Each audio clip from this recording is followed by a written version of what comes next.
Qatar for over 12 years now, and I've witnessed huge changes here in this country, from the massive skyscrapers to the huge mega projects that are being completed ahead of the 2022 World Cup.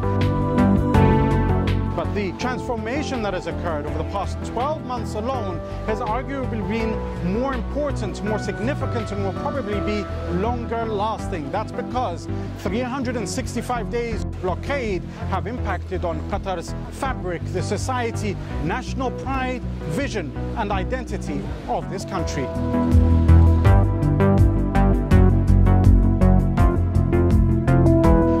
Illegal blockade was imposed on Qatar, the aim was to cut it off, to isolate it from the rest of the world. Not only were borders closed, but also airspaces. Qatar Airways, the national carrier, was prevented from flying to up to 18 different destinations.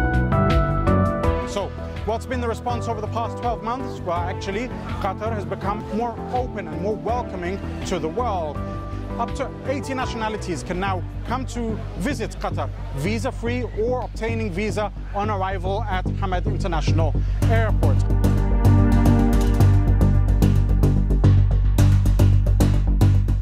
One of the more visible changes that have occurred over the past 12 months have been the diversity in produce that are now available in Qatari souks and supermarkets, after the blockading nations overnight decided to prevent basic produce and commodities from reaching Qatar. So you now have Qatari milk, Qatari yogurt, you have organic farms, poultry, all of these things being produced here in Qatar.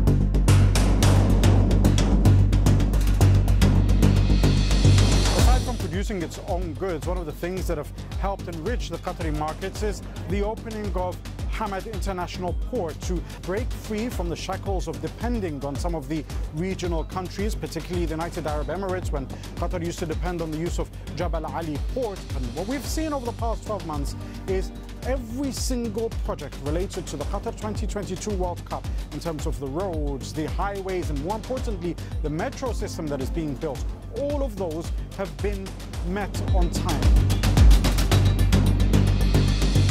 Now, Qatari youth may not be the most renowned for their artwork, but what we've witnessed over the past 12 months is an explosion in expression when it comes to arts, crafts, and other forms of culture. Young people in Qatar have taken to the fine arts to demonstrate their resistance. We've seen that through the Tamim al-Majd caricature that has found itself in all the homes, cars, buildings across Qatar, but also through plays that have taken place, as well as other events across the country. And this cultural liberation, if you will, has been one of the trademarks of the 12 months under blockade.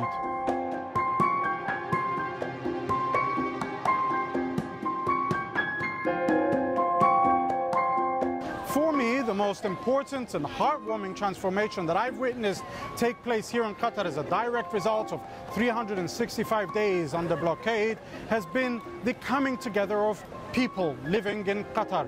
Whereas before, what you had was a diverse population, each living their separate lives in this country, you now have a truly cosmopolitan, more united social fabric.